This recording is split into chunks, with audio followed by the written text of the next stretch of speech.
Hey guys, before I begin, just want to say I'll be streaming every Tuesday and Thursday at 7 p.m. GMT, so do join me to chat and have fun, and I'll be more than happy to talk about almost anything, doesn't really have to be games related. And yeah, most importantly, do remember to like and subscribe if you like my contents. Hey guys, welcome back, and this will be my first video for 3.17 League, the Siege of the Atlas. Okay, honestly, I am extremely excited for the new league, but yet I'm extremely tired just by reading all the patch notes and trying to understand all the new stuff. I know there is a lot of new things and changes, and I think most beginners will probably just run away just by seeing the new Atlas tree and changes. But I can tell you, if you are patient, I will say it's actually not that difficult to understand. It's pretty straightforward once you get the hang of it. And for those of you that are lazy to read up or still don't understand what is going on, here is my TLDR of my plans for the Atlas skill tree. Okay, so there is 3 different variations, and this is what you need to know first. Apologies if it's a bit wordy, but I will just quickly go through, and I will go through the 3 different variations. So first of all is the early game. Okay, the early game or the league start scenario is quite important. You're gonna take spoils of war first, and then take Kirak missions early on. Take the nodes that are related to the map chance drop or map drop as higher tier. Okay, so I'm gonna show it right here. Okay, so this is the early game skill tree. Like I mentioned, you are going to want to take the spoils of war first. Over here, rare monsters in areas have 1% chance to draw additional basic currency and 5% chance to draw additional rare jewelry item. Why I choose to take this first? The answer is very simple, because there is this 5% chance to draw an additional rare jewelry item, and this is for your early game chaos recipe. Okay, this is going to help improve so much that you might not need to do heists in the early game just to get more jewelry for your chaos recipe. And along with these 3 small little nodes, right, rare monsters in areas are duplicated, so which literally means if you see 1 rare monster, you're gonna see another 3 more of them. That will make it 4. Okay, and from here is like every 20 rare monsters in areas, right, in the map that you see, you're gonna get 1 jewelry item. Okay, that's just like the base average chance. On top of that, you're gonna get more along the way. And yeah, I think this is gonna help improve your map progression along together with your chaos recipe really fast. Okay, because I think in this league you're gonna move so fast forward that I feel that Atlas progression is probably more important than just purely doing your chaos recipe. Your chaos recipe is gonna be funding just for your low budget, and it is definitely suitable to do along with your map progression. Okay, so that is why I suggest you should take spoils of war first, so that you can start accumulating all of those rare jewelry for your low budget items. Okay, and then next, like I mentioned, take the Kirak missions early on. So Kirak missions is like over here, this whole circle. Yeah, they have areas have 1% chance to grant additional Kirak missions, increased scouting reports, more Kirak missions on completion, and actually all these small little nodes that are 2% chance for additional connector map to drop from unique map bosses. This is going to help you sustain your maps really well. Okay, along with shaping the mountains, which give you map drop in areas have 15% chance to be 1 tier higher. Shaping the skies also the same, map drop in areas have 15% chance to be 1 tier higher. And the other modifier is just giving you special map crafting options. Okay, it's free. If you have it, good. If not, just go with the free ones, like the quantity increase. Okay, and remember to take this shrine over here. I think a lot of beginners are like putting lots of question mark on themselves. Why do lots of people take this? The reason is very simple, because it contains an additional shrine. When you contain an additional shrine, it literally means there is a whole pack of monsters around the shrine, okay? So not only will you get a lot of monsters, you can get some random shrine that increase resistance, speed, damage, and there was one shrine that gives you the explosive effect when you kill monsters, right? I can't remember what's the name of it, but yeah, it's just a good addition for just 3 nodes over here, okay? And then move up to shaping the seas and shaping the valleys. The whole reason why you take this is just map drops in areas have 15% chance to be 1 tier higher. So with all of this, right, there's 15, so this is 30, and 15, that will be 60%. Every time you get a map, there will be 60% chance for you to progress it upwards. It just come naturally, okay? And then okay, so next will be focus on taking notes of either one of these, Harbinger, Strongbox, or Essence. So in my own opinion, I think it should be Harbinger first, okay? If your build is strong enough, you should take Harbinger first. Harbinger is just super broken this league, right? I think the whole entire world is just going to focus on farming Harbinger because it's just so easy. With Ominous, okay, so over here, Ominous Arrival area contains additional Harbinger. We're not going to look at these small notes. Then Unspeakable Offensive. Harbingers have 60% increased cooldown recovery rate. Not my problem. Have 60% more minions. The good one is currency shards dropped by Harbinger in areas can drop as currency items instead. So can you imagine? I don't know what is the percentage for this, but I mean, even if it's 1 to 5%, it is still crazy good. Just don't tell me it's 0.1%. That's just stupid. Yeah. So I assume that it's about 1 to 5%, which means you still actually have quite a decent chance to get like those full ancient orbs or full exalt orbs even. Right? It's really good. And you have this small little 5% chance to contain an additional Harbinger. So on top over here, Harbinger in areas have 20% chance to be replaced by a powerful Harbinger boss. So when it's replaced by a Harbinger boss, you literally have more drops, more shards, okay, more currency shards, and that will actually help you increase your chance to get the full currency items instead, right? And on top of that, you have this 5% additional chance, so total it's 30% chance to contain additional Harbinger. So at least there will be 1 Harbinger in the map, and if you use the map mod device, which I will show later on, okay, I'll just quickly show here first. There is, if you see this picture over here, there's this Harbinger device mod that costs 4C, right? And what it does is it actually spawns 3 more Harbinger in the map. So minimum, you are going to get 4 Harbinger in the map for just 4 chaos, okay? And there's a chance for you to get 5 if you're lucky. It's like, guys, can you explain to me how are you not going to profit back by killing 4 Harbingers in the map? Like, there is no way you're not going to profit from it. It's just going to be more than 4 chaos. Yeah, so this is just broken good. Okay, and the next one is Strongbox. Twice Tented, contain an additional Strongbox. And I chose to go for this. Secret Operations, chance to have Scarab Strongbox. Like, why not?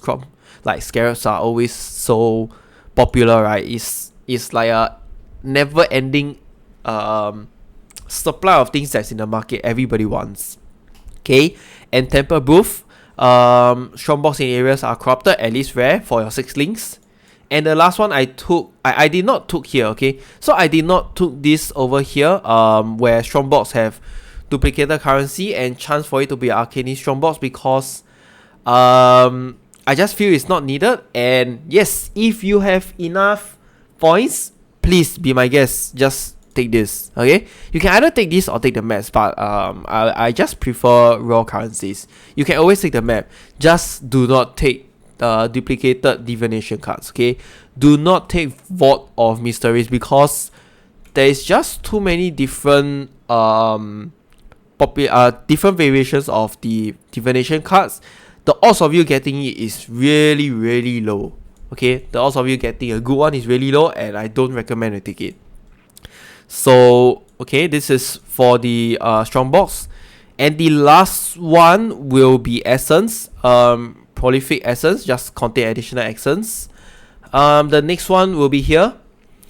Crystal resonance. So monsters imprisoned by a striking essence in areas will be duplicated when released. So which means literally you're getting double the essence. This is just crazy. Like if you so let's say if you have one of the striking or draining essence, and then you are going to use a remnant of corruption and you get a tier 8 essence with a striking essence inside, literally you're gonna get double of the tier 8 essence. This is just too good. Okay, so correct me if I'm wrong for this note, but this is what I understand from it. Not just double the striking essence, but double of the monsters, which means everything inside the imprisoned monsters will be double. Okay, and the last will be amplified energies. Essence found in areas are tier higher, so this will allow you to get the striking essence much easier. Okay, and yes, the final one will just be the bossing stuff over here. Taking the Conquerors. So Conquerors have 25% increased chance to drop a Conquerors Exalted Orb. I think this 25% increased chance is honestly not a lot because it's not flat chance, but it's just good addition. And unique bosses have 25% increased chance to drop a Conqueror map. Okay, so this is actually quite awesome if you can get Conqueror maps and do it in the early game. It might actually be quite good because I think Conqueror's map are going to be quite a popular map drop as well, like the Shaper Guardians or the Uber Guardians. They will be quite expensive as well, so I think this is quite good. And then the next I decided to take will be Pay for Play, which is as long as you're fighting in Maven's Crucible, the arena, you are going to have 25% chance to get Orb of Conflict and 25% increased chance to draw an Awakened Support Gem. So which means when you are fighting like Maven's 10-way boss and stuff like that, there is always a 25% increased chance to drop an Awakened Support Gem. That is absolutely insane and good, right?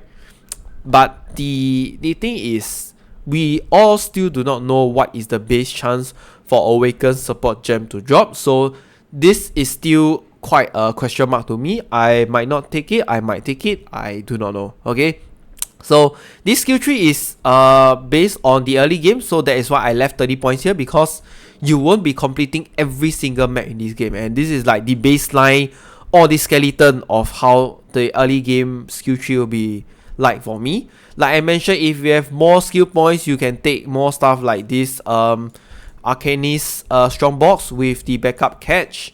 Or if you do not want, you can just take more quantity of items found in the area. Like just this whole entire circle. It's fine, okay? It's totally fine. Some of you might think it's stupid, but come on. This is just 1, 2, 3, 4, 5, 6, 7, 8. You have literally 8% more quantity of items found in the area. 8% is a lot. Okay? 8%, which means this quantity of items increase is going to affect every single mob in the map. Right? Yes, and if you don't want to take, you want to take some more stuff, you can just choose to take the Kirab map quality here, and the unexpected.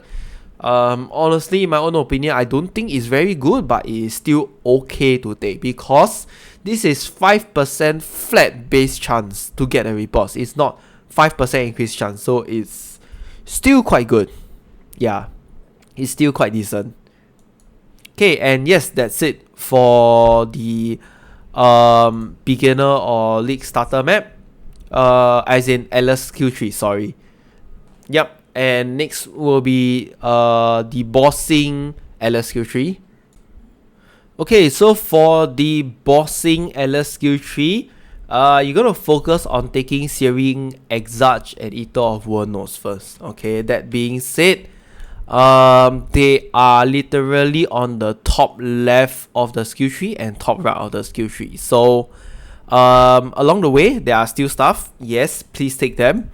stuff like Spoils of War, I think this is just too good. I don't see any reason not to take this for every single skill tree, right? Because rare monsters are duplicated. You don't see any other nodes where it actually duplicate monsters, like generic monsters, right? I'm not talking about harbingers that are being duplicated or beyond monsters that are being duplicated or whatever. It's just generically rare monsters are being duplicated. So this is just too good.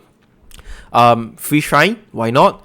And over here I choose to take the harbinger. Okay, so I will explain this later. So this is how I progress upwards on the right, taking towards rampant growth, where eldritch currency items found in area influenced by Ether Wars had 10% chance to be duplicated. So just more chance to get more eldritch currency, right? And then I'm gonna take this, which is the Edge by Acid. Oh my god, this is so hard to read. Regurgitated relics. Oh my god, okay, just whatever eldritch currency dropped in eldritch currency items dropped by the Infinite Hunger or by the Eater of Worlds have 25% chance to be duplicated. So just all these trees are just more chance to get eldritch currency. So basically you're just taking towards all the main passive nodes. Okay, so 50% increased chance to find Eater of Worlds altar scenario. So this is very questionable because there is no full information on what this Eater of Worlds altar will be. But if I know what is gonna be like, what I expected, it is going to be similar to like how you go into incursion areas. So basically you go into this area and you'll be filled by Eater of World monsters. So basically you need to clear them or clear waves of them, and once you clear like maybe 3 or 4 altars, literally like all the altars inside, you are going to gain progression towards the final boss, right, which is the Eater of World or the Infinite Hunger. So I'm guessing it is probably something similar to like the Conqueror progression, where in the middle you're gonna fight the Infinite Hunger, like the boss that is before Eater of Worlds, and then at the end of the progression, right, like if you just imagine those Conqueror's progression that you see from as in your Atlas, towards the end you're just gonna fight the Eater of Worlds, and in the middle you're gonna fight the Infinite Hunger. That's all. Right. Okay, so progressing forward, Enduring Influence, Sexton's modifiers have void additional use. Please only do this if you have the void stones. This tree is literally for like end/late game scenario where you have completed all your maps. So if you have not and you are already like on full gear, full-fledged mode, and you are ready to fight the bosses but you do not have the void stones, there is no reason to take this, right? Okay, and then following up, take the Conquerors over here, like the Conquerors chance to get more Conqueror map.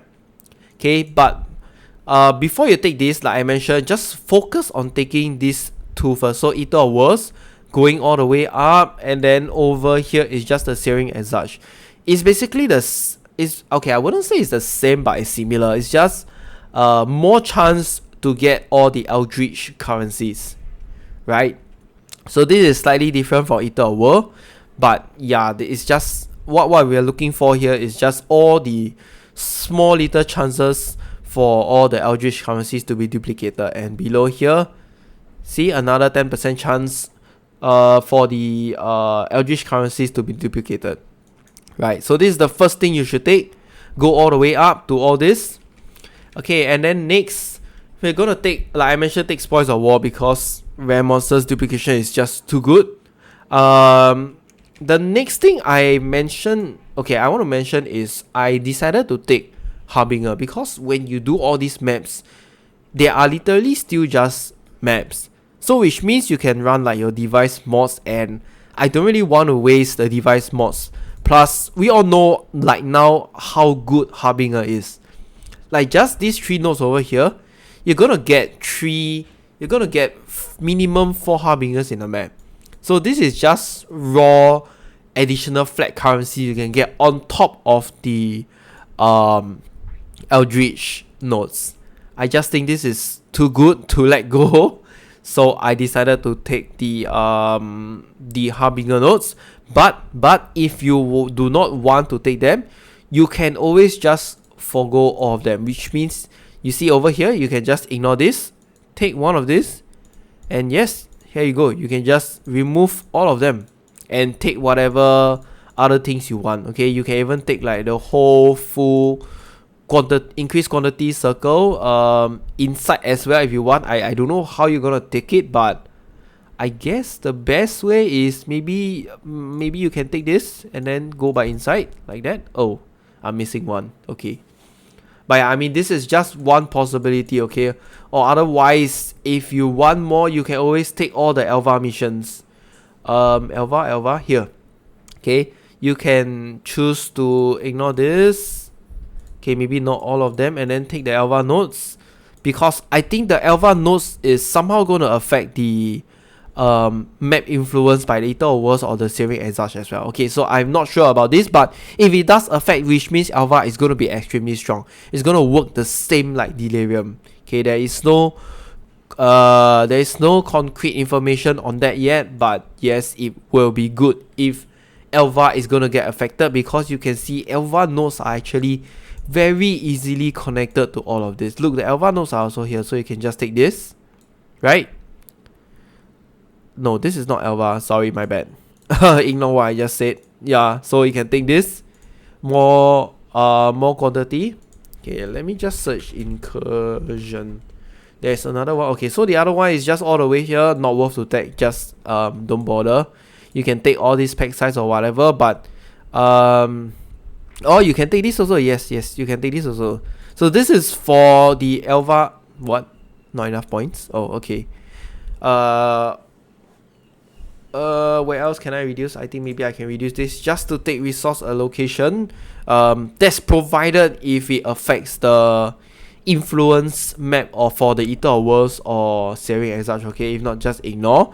And then for me, I choose to go for Shaping of the Seas because I just want to get my favorite maps more. Like, who doesn't want to run their favorite maps? Those very linear maps that let you run very easily. It's just so simple, right? Yeah, and with the new favorite map mechanics now, I think it is very easy to run what do you call that? To actually encounter the 10-way Maven boss invitation very fast, because you can just favorite 10 of your favorite maps and you're gonna drop multiple of them like a lot of times, right? So there is like consistency in engaging this 10-way boss fight from Maven when you are doing all these mappings, boss mappings from the Searing Exarch and the Ether Worlds. Okay, and yeah, just along the way, just do all the Conqueror maps, Shaper Guardian maps, Shaper Cyrus, whatever, just do all of them, right? You're gonna profit from them one way or another. So I don't really recommend selling them, but if you want to sell, sure, you can just sell the maps instead of doing them. But I think, okay, I'm not sure about the profit that is going to come, but if it's good, I feel you should do it, because there's no reason to not do it if it's gonna profit like 1.5 or 2 times. Like, we all know that Shaper Guardians is still gonna be super profitable with the Guardians 8 here. You don't even need to do the Uncharted Realms to get it now, right? The only issue is whether can you do it. Are you like strong enough to do it? That's the only main issue. And the last one will be like just the Maven's notes over here.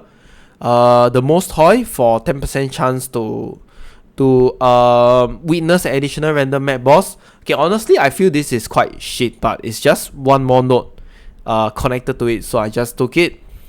This one, like I mentioned before, 25% increased chance to get an Awakened support gems. You're gonna do tons of maps, so you're gonna get a lot of chance to actually get the Awakened support gem. Like, who knows, you might randomly get some Awakened multi-strike, Awakened GMP, Awakened spell. Wait, no, it's not spell echo. or was it Spell Girl? I can't remember. Those basically those expensive Awakened Jewels, because the only way you can get now is from Maven, from this node over here, and from Cyrus. That's all, right? This is the only way you can get it. You cannot get it from Conquerors anymore. Okay, and next will be this Captivated Interest. So 20% more Crescent Splinters found in Maven's Crucible. This is also quite questionable because with the changes to the Crucible arena, right?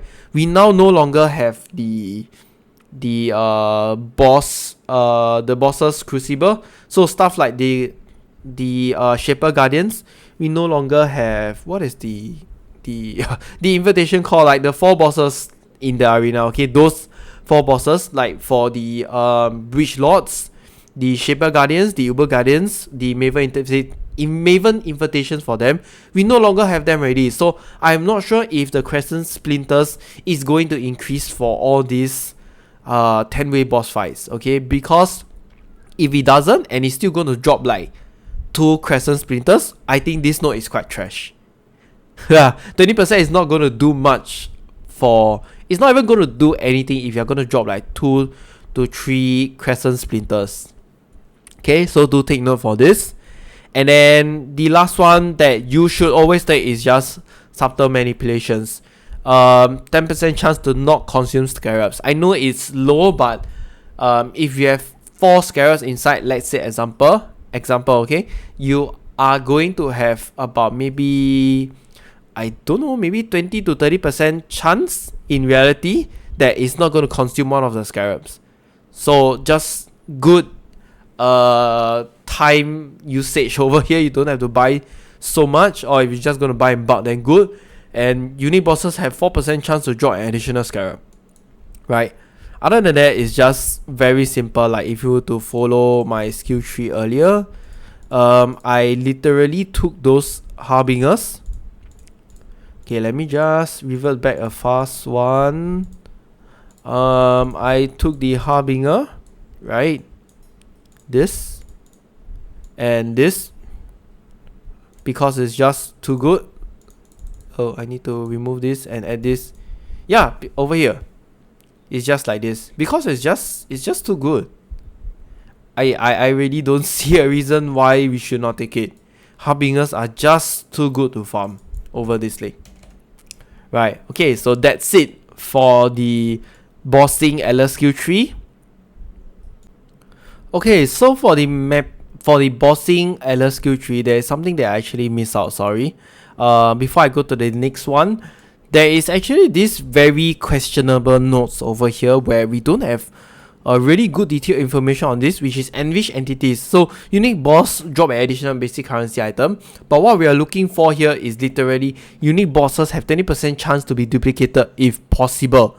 So what does this actually mean, GGG? We still don't know yet, because does that mean like map bosses, or does it mean like all the other endgame bosses like Eater of Worlds, what is that? The Infinite Hunger, Dark Star, Shaper, maybe even okay, maybe not Shaper, maybe Conquerors. Yeah, Conquerors. Are they even able to be duplicated?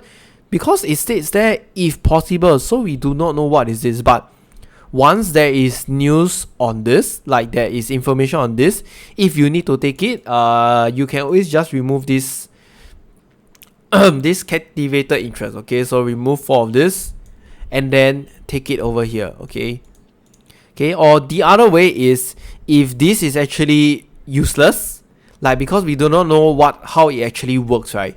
So once the full information is out, if this is useless, you can just remove it and take back here, or take back the Maven over here, because like I mentioned, we're going to do a lot of Eater of Worlds and Searing Exarch maps, right? We're going to encounter the 10-way boss fight Mavens a lot. So honestly, in my own opinion, these are actually quite good, right? So let's say if you do not need this, maybe this. Okay, so example, if you do not need all of this, you can just take back this like that. Okay, so you gotta play around with the LS skill tree a bit. It doesn't mean like whatever that I shown in the link you gotta just follow. Some of the stuff are I wouldn't say useless, but they are very unknown. Okay, there's a lot of question marks on all of these notes because the notes are really not fully explained well. But yeah, time will tell or if it's actually useful or not. Otherwise, you can just take back all of this, and yes, it's still gonna be as good as ever, right?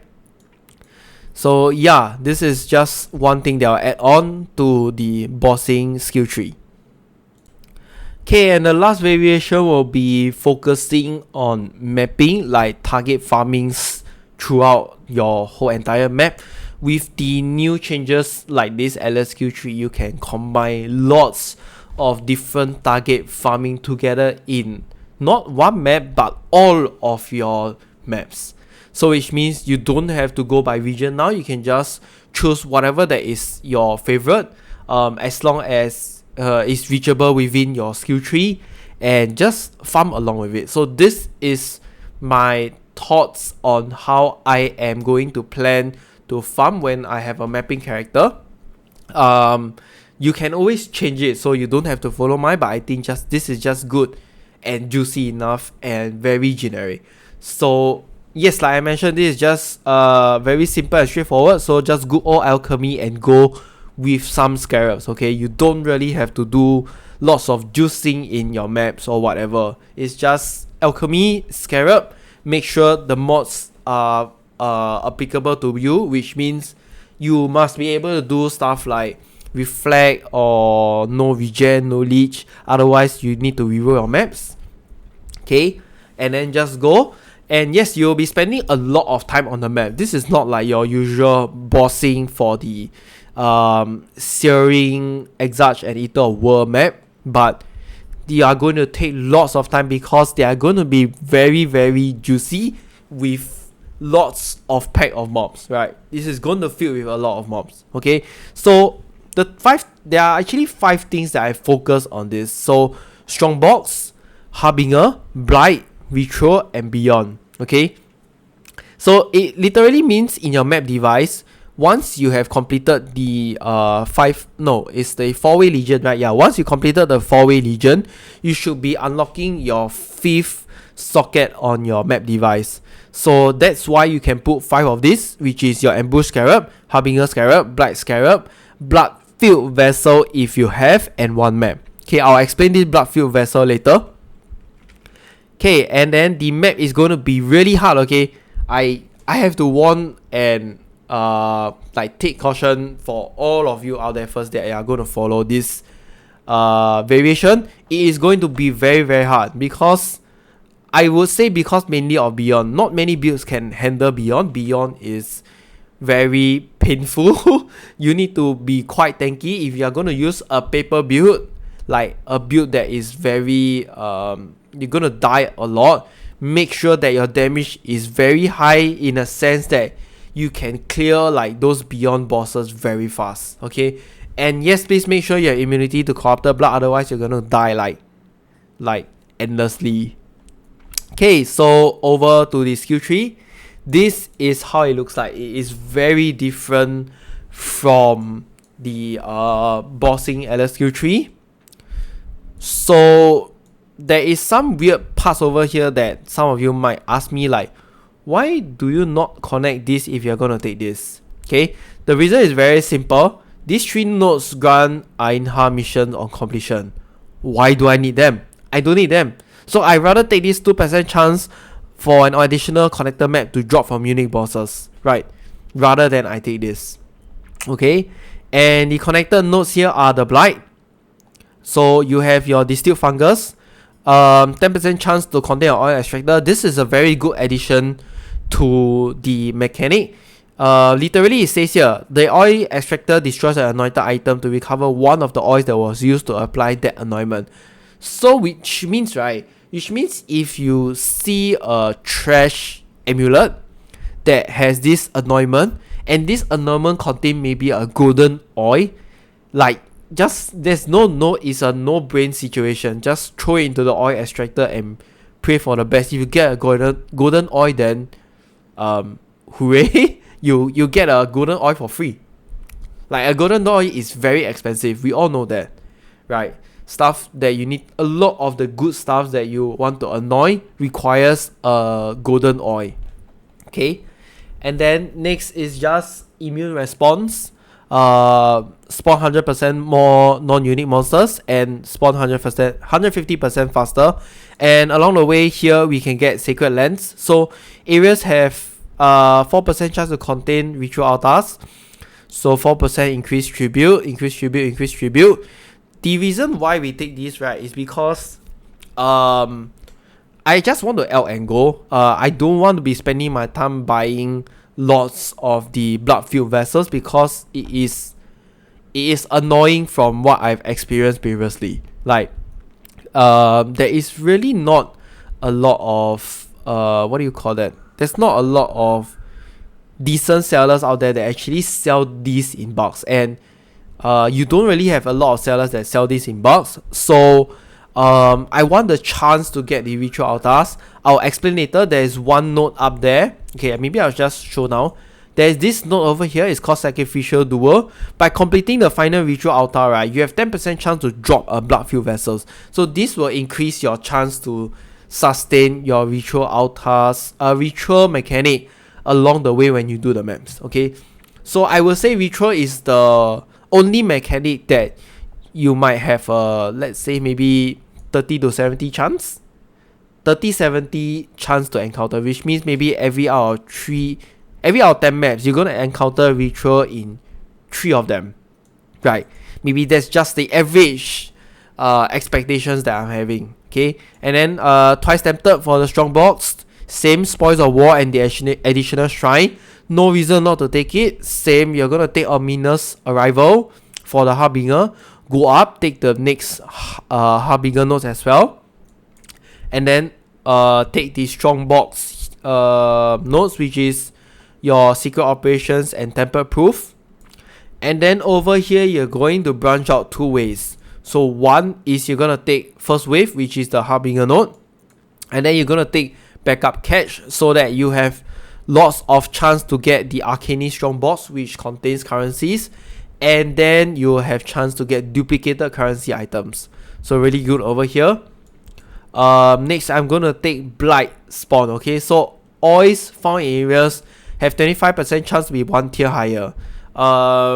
Honestly, there was actually a debate on this, whether I should take Blight spawn or I should take Spores of Wind, because I do not have enough points to cater for all of them. But if you do not like Blight spawn and you want to take Spores of the Wind, be my guest, because I choose to follow this because maps found in areas have 3% chance to have area contain a Blight encounter. This literally means it replaces your Blight Scarabs, right? So if I'm always constantly using my Blight Scarabs, I wouldn't need to have this. And this is only 3%, right? This is only 3%. So probably every out of 30 map, 1 map you're gonna have this. To me, if you count the maps, it's not really worth it just for this node. Like, I'm paying 1 Blight Scarab for every 30 map. That is how it sounds like to me, and I don't think it's worth it. Like, the only good things I see are this: variety of items contained in 1 Blight chest in areas are lucky. Okay, so the only variation I can think of changing is to remove this 3 nodes here, which remove the item quantity and rarity, and you can just put it here so that the Blight chests are lucky. But I think this is just generically every single thing in the map, which means your Harbinger, Strongbox, Beyond, Ritual, everything is just going to increase, right? So this, to me, I feel this is better, and I just forgo Spores of the Wind. And moving up, this is the Occult Devotion. Areas with Ritual Altars always have 4 Ritual Altars, so you're going to encounter 4 every single time. And instead of taking the left side where you have 4% increased tribute, I just want more percentage chance to contain Ritual Altar, because like I mentioned, not every single map you're going to have the ritual mechanics. Okay, and next is the subtle manipulations, the scarab nodes. Please definitely take it. Over here is the start of the beyond. So beyond monsters require 1 field portal to summon. More additional beyond demon, beyond monsters in short. I didn't take this, so not really useful for the merging radius. And then I took the next ritual here, which is one of the most important when you encounter the ritual, which is 25% increased chance of ritual altars with special rewards. Okay, this is what actually make ritual it's actually the good part of ritual because of the special rewards, right? So you got to look out for all of the items. Some of the items are actually very delicious. Okay, and ritual altars in areas allow rerolling favors 2 additional times. So I already mentioned this sacrificial duel, and the next one will be Scent of Blood. So slaying enemies close together has 3% chance to attract monsters from beyond. This is what will be enabling your beyond monsters throughout the whole entire map, whether be it Harbinger, Strongbox, Blight, everything in the map is going to activate this Scent of Blood, right? And if you move downwards, you're gonna take the Blight over here as well. Blight chests have 80% chance to contain blighted maps, like not the ones that is here. That area contains a Blight encounter, but just the pure blighted maps. Okay. So if you add up all of this, it's actually 100% chance to contain blighted map. And over here, okay, I don't know how to pronounce this. Mycelial Swarm. Area with Blight encounter have 20% chance to contain an additional Blight encounter. So which means if you have a Blight in your map, every 5 maps you do, one map is going to have 2 Blight at one go, right? This is really, really good. Okay, additional perks. And the last one will be Fiendish Opulence, where beyond demons areas have 25% chance to drop an additional basic currency. This is just so good, okay? But make sure you can handle this. Like I mentioned, beyond monsters are really very strong. With this increased quantity of items drop and rare beyond monsters, together with Spoils of War, every time you encounter a rare beyond demon, it's gonna have 4 of it spawn at the same time. That's why I say make sure your build is able to handle it, because once the rare beyond demon spawns, it's going to be extremely difficult. But then the rewards are very, very rewarding. 25% chance to drop an additional basic currency, and this multiplies the beyond monsters like to have 4 of them. So 4 of them literally means you are definitely going to get a basic additional currency.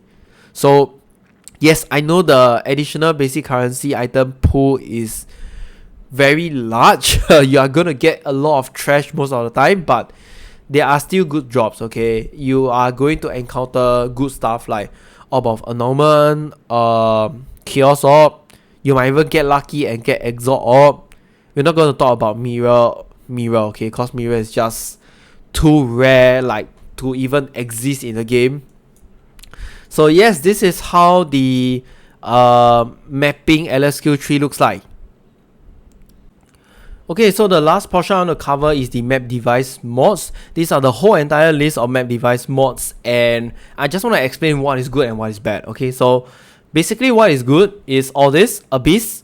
You are literally paying 2C just to farm for high eye level Sergeant Vice belts, and there is a new passive nodes on the skill tree that actually gives you 5 to 6 corrupted nodes, the modifiers on the jewels, and I think that's actually pretty good. So I'm not going to explore that, but you can actually explore and see how it goes. But I'm pretty sure this is actually very good for League Start. Other than that, the next best is probably Ambush. This is Strongbox. You're going to farm for corrupted 6 links of equipments and also currency. You're going to take the Arcanist Strongbox nodes from the Atlas skill tree, and I will say the best is still this Harbinger, because you're just going to farm for Ancient Orb shards and Exalted shards. It's just too good, okay? It's just too good. There's no words that can properly explain how good this thing is. Beyond, just to farm for general currencies. is good if you are changing. If it is good if you are going to combine with like delirium and other stuffs. But in generally, in general terms, I think Harbinger is still the best. Okay, so what is bad? Domination. This is for shrine. Okay, so I mean like paying 3 chaos to get shrines is just, to me, it's just zero profit. It wouldn't be like exactly zero profit because there will be still mobs, pack of monsters around, but it's just not worth it. And then bloodlines, magic monsters, you're also paying 3 chaos just to get slightly more magic monsters from with more mods. You're not gonna get anything good out of it. Okay, so you rather just spend the 2, 3 or 4 chaos for all these good mods. And then for ritual, guys, it's 13 chaos. It's just crazy, right? I know it's good, but you gotta have a really good roll on your mods, right, for the void stones to actually enable profit from the ritual. So other than that, I think 13 chaos for ritual is very, very pricey. Okay, I'm not sure if you are actually able to profit it. Like I mentioned, you are probably able to profit equal or more than 13 chaos in like 1 out of 10 runs, because the items that is going to portray on the ritual shop or whatever that you call it is not going to be exactly good every single time, right? And also, like I mentioned previously, you can just throw in a blood-filled vessel in your map device, to guarantee to have a ritual in the map. So in short, it's just not worth it. Okay, so that's it for the map atlas skill tree. Remember, there are 3 variations: one for the beginner or the beginning or the league start scenario. The other one is for the mapping skill tree, and the last one will be for the bossing skill tree. Okay, so if you have any questions that you want to ask, I'll try my best to answer, because like I mentioned, there's still lots of question marks that many people do not know. We do not have the full information or the full detail, but time will tell. And yeah, as long as I'm able to answer you, I will try my best to help. Okay, if there's anything you would like to comment, feel free to write in the comment section below, or you can also hop over to my Discord channel hideout and let me know. It's basically a chat channel for casual players to mingle around or ask any questions. Okay guys, thank you for watching, and I'll see you in the next video. Bye!